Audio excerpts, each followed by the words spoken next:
Directors కి, జిల్లా collector గారికి, జిల్లా ఎస్పీ గారికి, జిల్లా అధికారులకి, పోలీస్ అధికారులకు, కవాతులో పాల్గొనడానికి విచ్చేసిన బృందాలకు, మహిళా ప్రతినిధులకు, రైతులకు, కార్మికులకు, ఉపాధ్యాయులకు, విద్యార్థులకు, మీడియా మిత్రులకు, అలాగే కాకినాడ జిల్లా ప్రజలకి, రాష్ట్ర ప్రజలకి, భారతదేశ ప్రజలందరికీ మన స్వాతంత్ర దినోత్సవ శుభాకాంక్షలు తెలియజేసుకుంటున్నాం.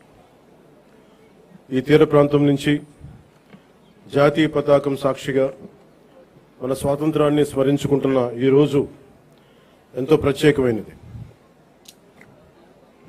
80 సంవత్సరాల అంటే దాదాపు 8 దశాబ్దాల భారత ప్రయాణం. ఒక తరం స్వాతంత్రం కోసం పోరాడింది, ఒక తరం ఆ స్వాతంత్రాన్ని కాపాడింది, మరో తరం దేశ నిర్మాణానికి పునాదులు వేసింది.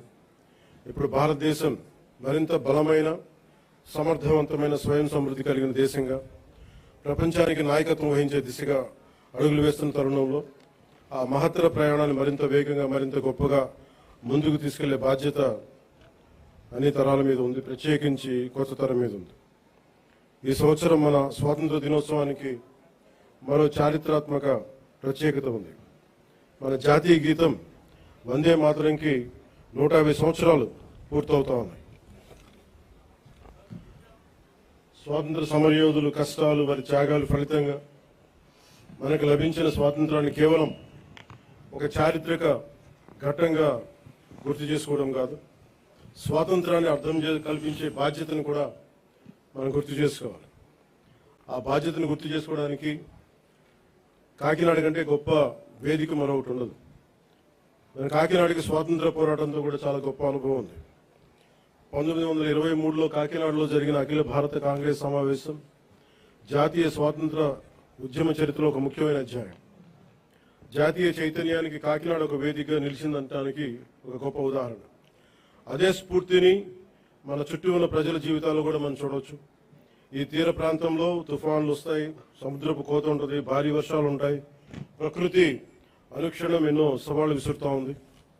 అయినా మన మత్స్యకార సోదరులు సముద్రంలోకి వెళ్తారు, రైతులు పొలాల్లోకి వెళ్తారు, నేతలు తన మగ్గాల ముందు కూర్చుంటారు, కార్మికులు తమ పనిలోకి వెళ్తారు, యువత తమ భవిష్యత్తు కోసం ముందుకు సాగుతూ ఉంది.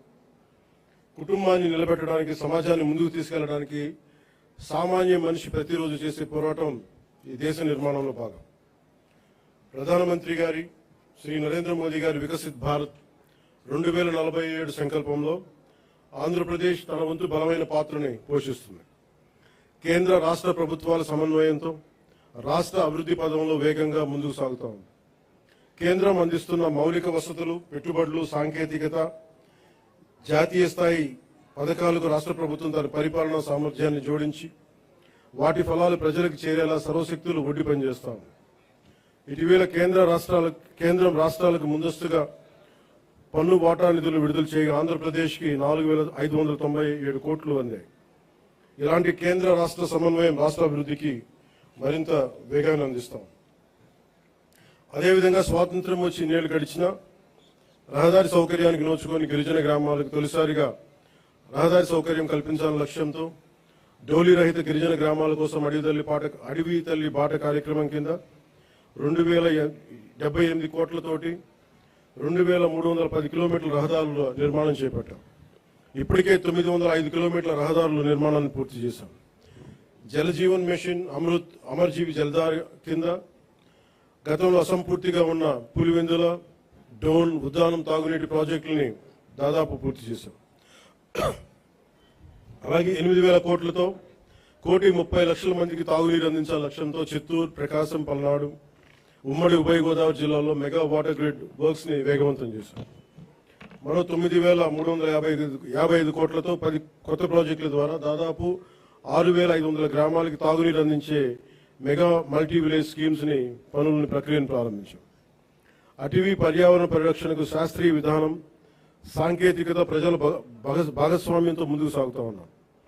రాష్ట్రంలో పచ్చదనాన్ని 50% పెంచే లక్ష్యంతో ఈ సంవత్సరం 10 కోట్ల దేశవాళీ మొక్కలను పెంచే ప్రణాళికతో పాటు 74 నగర వనాలని అభివృద్ధి చేశాం. అలాగే దాదాపు 3 కోట్ల సీడ్ బాల్స్ ని తయారు చేసి వాటి విస్తరణ కార్యక్రమాన్ని ప్రారంభించాం. వేల హెక్టార్లలో మడ అడవులను సంరక్షించడం ద్వారా దేశంలో 2వ స్థానాన్ని సాధించాం.